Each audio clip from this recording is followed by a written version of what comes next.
Can Deontay, the bronze bomber Wilder, get back to his best and play a part in this very exciting heavyweight division we have right now in boxing? Or is he totally shot to pieces? In this video, I assess the journey that the bronze bomber has been on up until this point in his career and try to figure out if there's any possibility that we might once again see the best Deontay Wilder in the ring.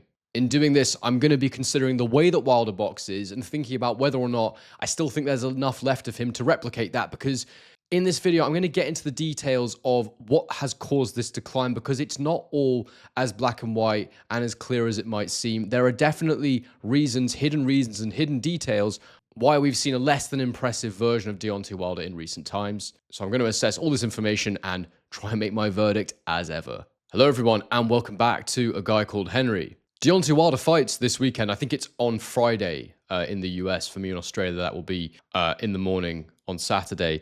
But he's back. He's fighting a guy called Tyrrell Herndon, someone who I'd never heard of before, so I had a quick look. And I don't know how much we can take from what's going to happen this weekend, although maybe in a negative way there'll be things to read, but we'll talk about that later in this video. But he is back, and so I wanted to try and answer the question, is there much of this guy left? Because we've not seen him do anything Deontay Wilder-esque for a number of years. And in fact, it's been a really, really poor 6-year period where he's actually only won 2 fights in that time, which is kind of shocking. If you take the last 5 years, he's won 1 fight. So not great, really, really bad form. And I guess all signs indicate there's nothing left, but there has been a lot of stuff going on for Wilder, and there is context to this, and I want to analyze some of these details and some of these things and try and establish whether or not he might now have arrived back at a place where he can go into the ring again and perform. Now, just before I jump into this video, guys, please do bang a like on the video if indeed you like it. Get your comment in the comments section below. Do you think that Deontay Wilder can return to his former glory, and do you think he can mix it with the top guys in the heavyweight division still? And finally, don't forget to subscribe if you're new, or if you've been watching for a while. I'd love it if you could hit that subscribe button. It really helps to support the channel. Now, when I think about the career of Deontay Wilder, just off the bat, I'll give you my feelings about his career as a whole. I always wanted to see him tested more. I have to be honest.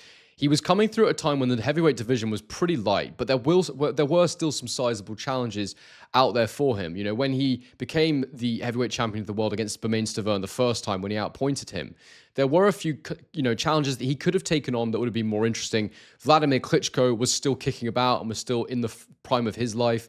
Tyson Fury obviously then took all the belts from Klitschko, and they were champions simultaneously for a while. And of course, that led to Fury's comeback, and it was Wilder that really allowed Fury to come back to the front of boxing by giving him his opportunity. A miscalculated gamble, I believe, is how we would describe that one. But Deontay Wilder's heavyweight run up until facing Tyson Fury really was not that impressive. You know, between 2015 and 2018, he had 5 title defenses. And the one thing you would say about Deontay Wilder in this time was, even though I didn't deem the likes of Spilker, Duhaupas, Washington, whoever else to be particularly good, he did knock them out in absolutely emphatic style. And I suppose the beauty of Deontay Wilder, and what I will say about Deontay Wilder throughout this video, is he doesn't need much to be great, because he would go through fights where he would be losing to guys who are not the best technical operators, not the best heavyweights in the world. He'd be giving away rounds, but he always knew he had that touch of death. That great saying that he came up with, I only need to be perfect for 1 second, you've got to be perfect for 12 rounds, sums it up perfectly. So over the years, he had a number of good knockout wins that looked great on a highlight reel. I always remember Joe Rogan being completely in awe of Deontay Wilder's power. The touch of death, and there is no better example than what we saw Saturday night with Deontay Wilder. Jesus Christ, can that guy punch? Some people just have a beautiful hand of cards. Yes. Like, that guy's got 4 aces, and he puts them right in your face. Boom! And obviously a very light heavyweight as well. Massively tall, but only ever weighed around sort of 215, 220 pounds, which is just mental when you think about it. You know, the size of heavyweights. Now, guys who were much, much shorter than him, people always made fun of him for the size of his legs, his lean stature, but the power that he has is just absolutely exceptional. Now, in December 2018, he had that draw against Tyson Fury, and I always felt that Fury won that fight on points. I don't think many people disagreed with that, other than the judges and some pretty hardcore Deontay Wilder fans. Certain people said they liked his power better, but boxing is scored round by round, so that unfortunately just isn't the way things are done. But he had that draw and allowed Fury back into the heavyweight scene. And then, of course, there was a couple of things that happened in between that, but ultimately Wilder got beaten back-to-back by Tyson Fury in that trilogy that they had. Now, after he got smashed up by Fury in their second fight, which was, I think, probably a really significant turning point in Deontay Wilder's career, because up until that point, Wilder would be able to explain everything to himself. That first Fury fight, he could explain it away with all the excuses that he managed to come up with. And I do believe Deontay Wilder is a boxer and a fighter that has always been fueled by a large degree of delusion. Somebody that needed to feel like they were the best. Doesn't matter if there's a chance they could lose. I don't think Wilder ever had that mindset. I think he just felt like he was this untouchable beast. He was the bronze bomber, this sort of alter ego, something that allowed him to go into the ring and perform. But when he lost that second fight to Tyson Fury, I believe this was the time that he switched trainers from his long-term trainer, Mark Breland, who weirdly he accused of spiking his water. He accused Mark Breland of all kinds of stuff. It was very, very weird, the whole thing. Breland himself was a standout fighter, and to go and accuse him of that was just weird, especially because Breland had built Wilder from somebody who, look, Wilder was not a good boxer. He's never been a good boxer, but the ability that he had to land that right hand, that speed of that 1-2, the speed at which he could close the distance and get through fights without really getting too punished was really impressive. And the removal of Breland from his team was a startling moment, and I think a significant one, because he then brought in Malik Scott. And from this point, we've seen Wilder try and become, I'd say, more of a boxer. I do think Malik has tried to get Wilder to box more, and I felt that at the very least, Breland did a good job of bringing out the strengths that Wilder had, accentuating his strengths and masking his weaknesses, something that we've seen less of under Malik Scott. Having said that, the third fight with Fury was closer, but I believe that was more to do with Fury coming in much, much heavier and less motivated for the third fight. And also Wilder just having so long to prepare for this one man, having been in there with him twice already, it would have almost have been weird if he hadn't performed better in that one. Now, the thing that I really want to explore is what happens after this loss in the third Fury fight. Apparently around this time in 2022, and Wilder first spoke about it in October 2022, he took the psychedelic drug ayahuasca for the first time in his life, and it's kind of been made famous by Joe Rogan. They always talk about DMT, they talk about ayahuasca. It's this thing that you get a shaman to do in the rainforest, and it's meant to change your whole perspective on life. You go into this other realm, essentially, and people come back, they have an ego death, they undergo this psychologically transformative experience. And that sounds great if you're just trying to live as a normal human being, making the best out of your life. But if you're a fighter, especially a fighter that has been fueled by delusion your entire career, fueled by the idea that you're this unstoppable, unbeatable force, purely ego-driven, completely vicious in the ring, talking about wanting to put bodies in bags and, kill people in the ring, essentially. This vicious, vicious guy that depends on landing power shots, single power shots. To do something like that is probably not advisable. It probably, we're kind of reaching here, but probably isn't conducive to the right mindset to go into the boxing ring and fight the way that Deontay Wilder needs to fight to be a successful boxer. And this is definitely something that people have spoken about quite a bit. He did ayahuasca, it changed his mindset. He can't throw the right hand anymore.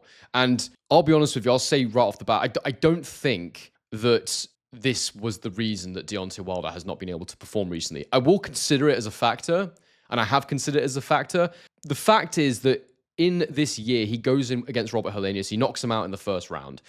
And look, you could argue that Wilder still looked a bit nervy in there. He did seem quite vulnerable in the way that he has done since these losses to Tyson Fury. But the reality is he scored a first-round knockout by landing a right hand on Helenius. And whilst I don't believe Helenius really has much left at this point in his career, I mean, this was 3 years ago, but even then Helenius was kind of done. It was still an impressive knockout and showed you that Wilder wasn't afraid to throw the right hand. Although I do believe he does seem to be boxing more fearfully now. I don't know if he's ever truly mentally resolved the scars of losing that badly because of, I think the shaky foundations that his confidence was built on in the first place. So from there, he has a year out the ring, and then he comes back against Joseph Parker. And at the time, I remember everybody thought Wilder would win this fight. But Joseph Parker won by a unanimous decision, and it was actually a fairly brutal performance from Parker.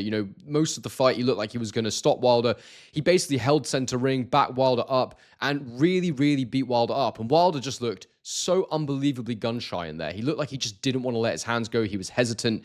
He never looked comfortable closing the gap like he used to back in the day. And his reactions and timing just didn't look like they were there anymore. And that's the other side of this. There's the one side, which is Has this guy lost mental confidence? Has he had a perspective shift from doing this ayahuasca? Or is it just that he's deteriorated with age? Because look, he is about to turn 40 years old this year. He's had a number of wars, and he is, he's not what he once was, without question. So we have to be honest and say, is this deterioration or is this other factors? It might be a little bit of both, but you would expect some decline by this point in his career and his life anyway. Plus those wars with Tyson Fury would have taken a lot out of him, especially the third one. I'll never forget the way he got stopped in the third fight, where it was exhaustion when he got stopped. It was, he'd eaten some big shots in that fight and he just had nothing left in the tank.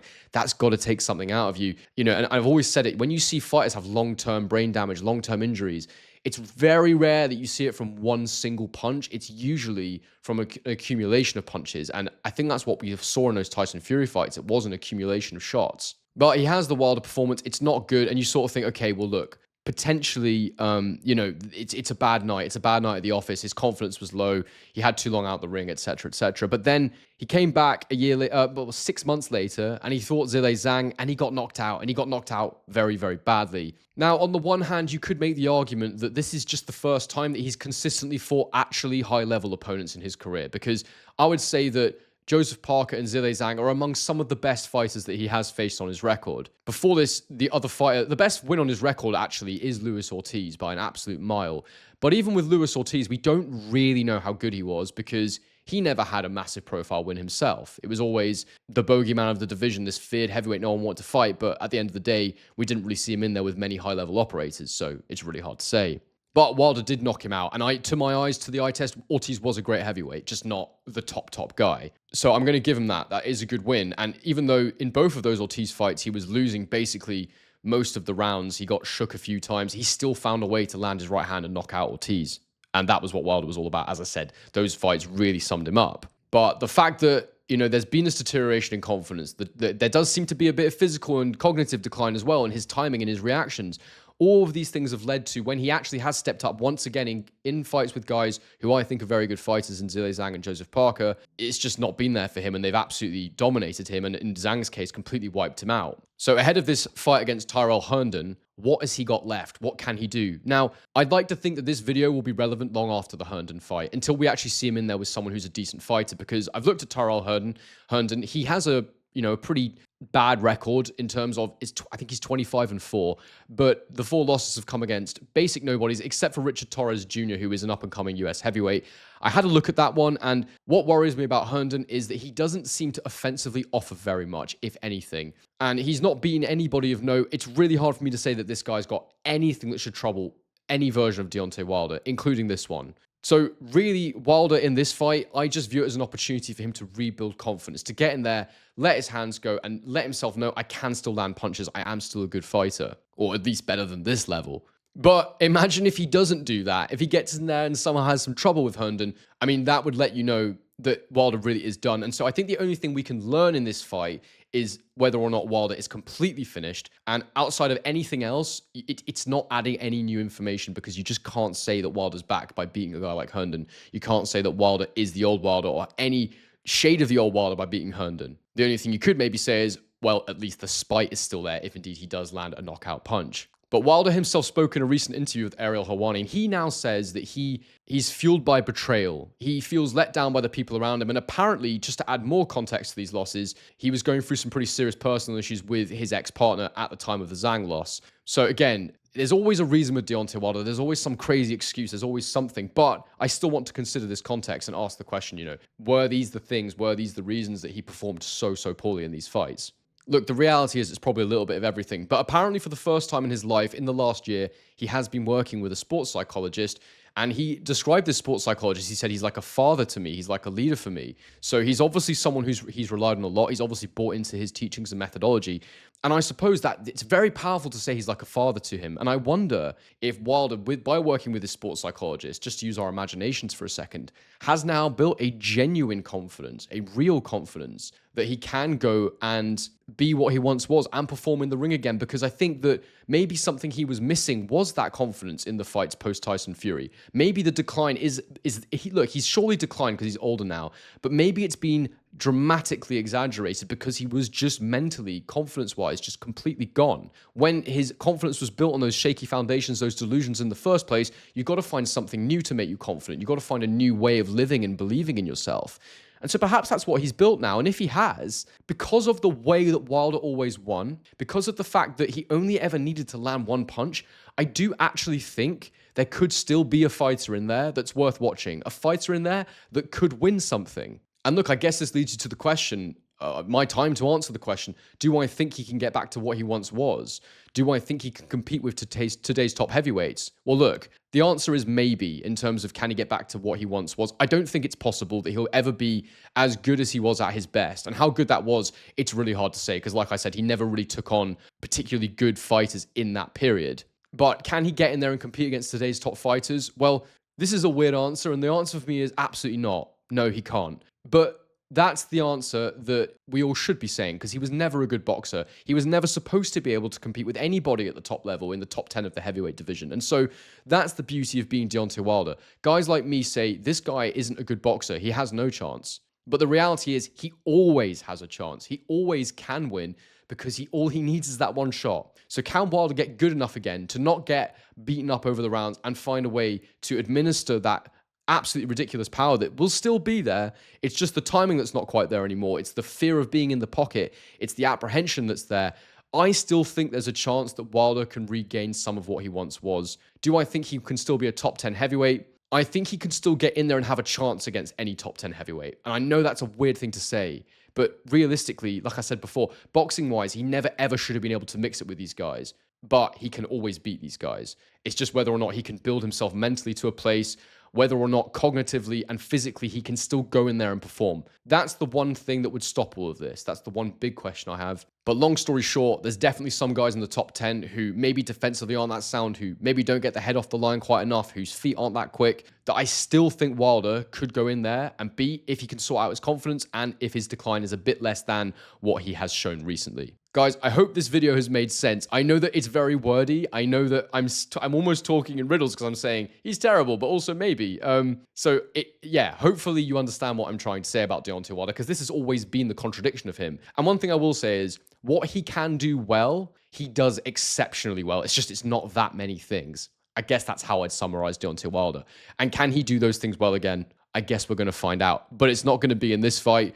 Apparently the next fight is already planned. I guess we'll see who that's going to be against. If it's an Anthony Joshua fight, I still find that in some ways weirdly fascinating and intriguing because even though I always felt like AJ was the better boxer, I also, when they were both in their primes, always felt like Deontay Wilder would probably beat him because I just always thought he'd land that shot. But who knows? I'm here for it though. If Deontay Wilder can get in there, do what he should do against the Tyrrell Herndon, and then come back, have another fight, maybe it's an AJ, maybe it's somebody else, and get his confidence back where it needs to be, maybe there's still a fighter in there. Just maybe. But guys, get in the comments section below. Let me know what you think about Deontay Wilder. Do you think I'm onto something here? Do you think I'm talking a load of rubbish? What do you expect to see from Deontay Wilder for the rest of his career? Get in the comments and let me know. Bang a like on this video if you've liked it. Subscribe to A Guy Called Henry if you're new. And as I always say, guys, on to the next one.